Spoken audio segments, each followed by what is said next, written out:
1970 সালে পাকিস্তানের স্বৈরশাসক ইয়াহিয়ার legal frame অর্ডারের অধীনে শেখ মুজিবুর রহমানের নেতৃত্বে তৎকালীন আওয়ামী লীগ নির্বাচনে অংশ নেয় পাকিস্তানের সংবিধান রচনার জন্য।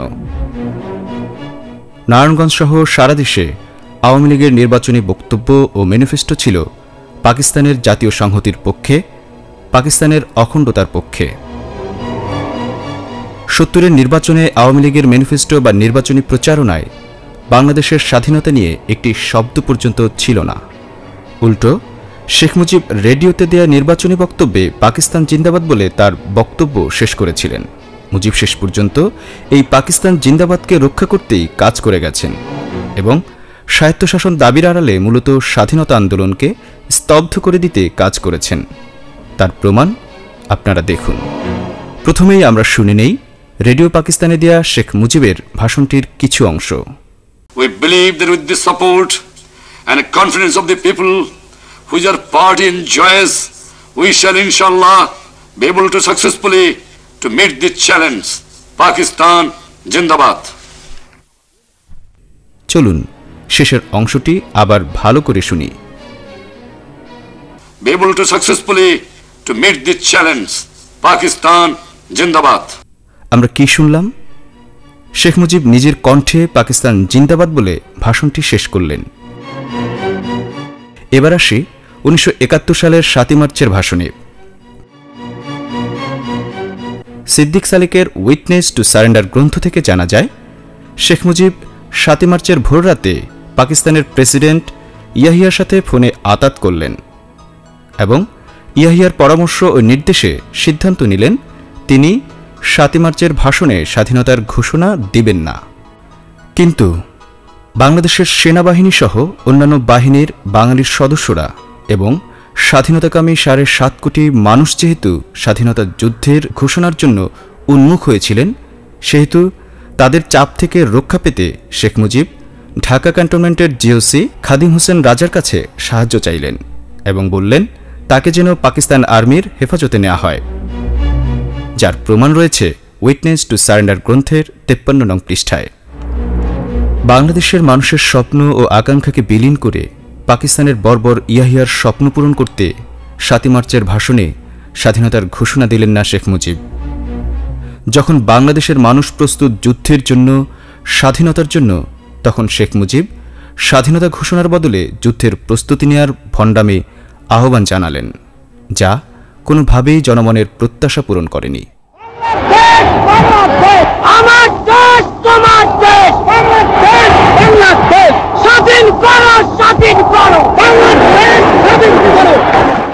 সবচেয়ে অবাক করার বিষয় হল শেখ মুজিব 7 মার্চের ভাষণ শেষ করলেন জয় পাকিস্তান স্লোগান দিয়ে। আওয়ামী লীগ যেমন মিথ্যার আবর্জনা দিয়ে ইতিহাসকে বিকৃত করে চলেছে, তেমনি সত্য রেকর্ড ও ডকুমেন্টসগুলোকেও অপকৌশলের মাধ্যমে নষ্ট করে দিয়েছে। বর্তমানে শেখ মুজিবের 7 মার্চের যে ভাষণটি আওয়ামী লীগ প্রচার করে, সে ভাষণটি একটি বিকৃত ভাষণ। আজ বাংলার মানুষ মুক্তি চায়, বাংলার মানুষ বাঁচতে চায়। কি অন্যায় করেছিলাম নির্বাচনের পরে বাংলাদেশের মানুষ সম্পূর্ণভাবে আমাকে আওয়ামী লীগকে ভোট দেন। এদেশের মানুষ অর্থনৈতিক, রাজনৈতিক, সাংস্কৃতিক মুক্তি পাবে।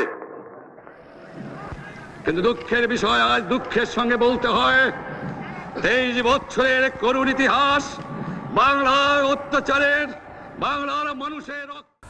আচ্ছা, আপনার কি ভাষণটুকু মনোযোগ দিয়ে শুনেছেন? ভাষণের কণ্ঠের মধ্যে পার্থক্য খেয়াল করেছেন? নিশ্চয়ই আপনারা লক্ষ্য করেছেন যে বর্তমানে প্রচারিত শেখ মুজিবের ভাষণটি এডিট করে নেওয়া হয়েছে, যে কারণে ভাষণের এক এক অংশের কণ্ঠ এক এক রকম হয়ে গেছে।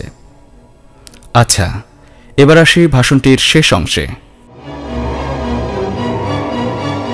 এবারে সংগ্রাম আমাদের মুক্তির সংগ্রাম, এবারে সংগ্রাম স্বাধীনতার সংগ্রাম। জয় বাংলা। শুধু কণ্ঠ নয়, বাক্য প্রক্ষেপণের মধ্যেও অসামঞ্জস্য রয়েছে। এখানে মূলত জয় পাকিস্তান অংশটা ফেলে দিয়ে জয় বাংলাটুকু লাগানো হয়েছে। আরও প্রমাণ দিচ্ছি।